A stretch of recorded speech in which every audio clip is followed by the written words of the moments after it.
ये जो लोकसभा के चुनाव थे, ये एक ऐसे चुनाव थे जहां पूरी दुनिया देखना चाहती थी कि देश के लोग किस प्रकार की राजनीति को पसंद करते हैं। जो राजनीति पिछले 10 साल से भाजपा के शासन में लोगों ने देखी, वो सिर्फ भाषण, प्रचार, प्रोपेगेंडा, झंडा, बैनर, टेलीविज़न और इश्तिहार की राजनीति थी। और देश में जो खाई बढ़ी है, अमीर गरीब, सबसे बड़ा मैं मानता हूँ देश में सबसे प्रमुख जो चिंता का विषय है, 2 विषय हैं। पहला अप्रत्याशित बेरोजगारी और दूसरा जो खाई बढ़ी अमीर गरीब की। जो नीति निर्माण हुआ है वो आर्थिक दृष्टि से सिर्फ चंद लोगों को फ़ायदा पहुँचाने के लिए काम सरकार ने किया, और अधिकांश भारतवर्षीय जो लोग हैं वो महंगाई और बेरोजगारी से जूझ रहे थे। तो जो परिणाम आज आए हैं, संख्या बल किसका है, गठबंधन सरकार किसकी कब क्या बनती, बात की बात है, लेकिन शुद्ध रूप से जो परिणाम का आकलन आप करेंगे उसमें ये वोट सरकार के खिलाफ पड़ा। भाजपा का संख्या बल 303 था, आज 60-70 उनके सांसद कम चुन कर आए हैं।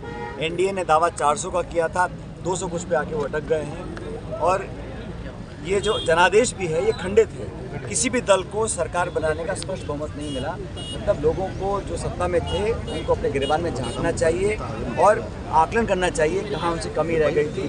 कांग्रेस को और इंडिया अलायंस को अपार जन समर्थन जनता का मिला है। कांग्रेस पार्टी का प्रदर्शन राजस्थान में बहुत बेहतर रहा। पिछले लोकसभा चुनाव में हम एक भी सीट जीत नहीं पाए थे।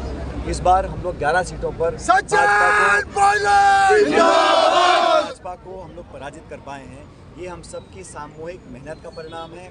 अच्छा प्रत्याशियों का चयन हुआ, हमारा मैनिफेस्टो, हमारा कैंपेन, राहुल गांधी जी की पदयात्रा, प्रियंका जी का, खड़गे जी का व्यापक जो पूरे देश में प्रचार उन्होंने किया, उसका लाभ हमको मिला है।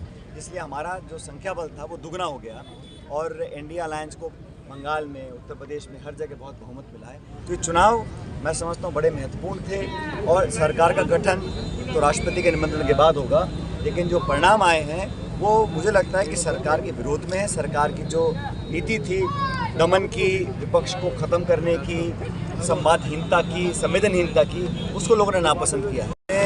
अयोध्या में बीजेपी हारी है और जिस शहर में मंदिर बना है वहाँ पर भी समाजवादी पार्टी जीती है।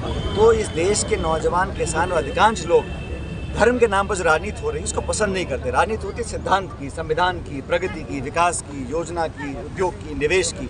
और राजनीति आप करें मंगलसूत्र की, हिंदू की, मुसलमान की, मंदिर मस्जिद की, उसको नौजवान पीढ़ी और अधिकांश लोग पसंद नहीं करते हैं। ये बात मुझे लगता है भाजपा को समझ में आ गई होगी। और जहाँ तक कांग्रेस की बात है, मुझे लगता है कि जो हम लोगों ने संघर्ष किया, पार्टी ने राजस्थान में, हरियाणा में, अलग अलग जगहों में हमको अच्छा प्रदर्शन करने का फ़ायदा मिला है। और मैं तमाम कार्यकर्ताओं को, राजस्थान के हमारे जो राजस्थान के कांग्रेस के कार्यकर्ता हैं, मैं समझता हूँ देश के सर्वश्रेष्ठ हैं और जिस मेहनत के साथ उन्होंने पार्टी का बीड़ा उठाया।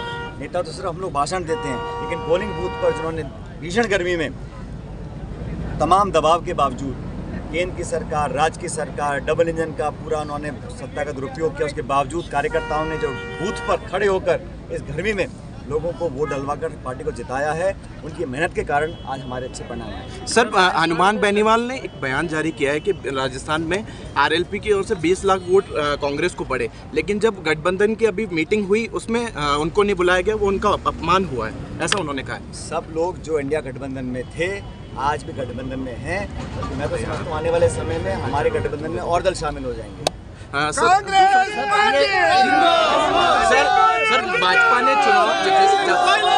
सर भाजपा ने परिणाम आने के बाद चुप्पी साध ली है। मंत्री जाबर सिंह ने भी कल कहा कि है ना, जो टिकट में हुई है, टिकट दिया गया उसमें कहीं ना। भारतीय जनता पार्टी की अंदरूनी मामलों में टिप्पणी नहीं करना चाहता हूँ। उनका दल है, उनकी सरकार है, वो जो मर्जी करें, लेकिन राजस्थान के लोगों को आज उम्मीद है कि जो सरकार बनी है वो लोगों की मदद करे।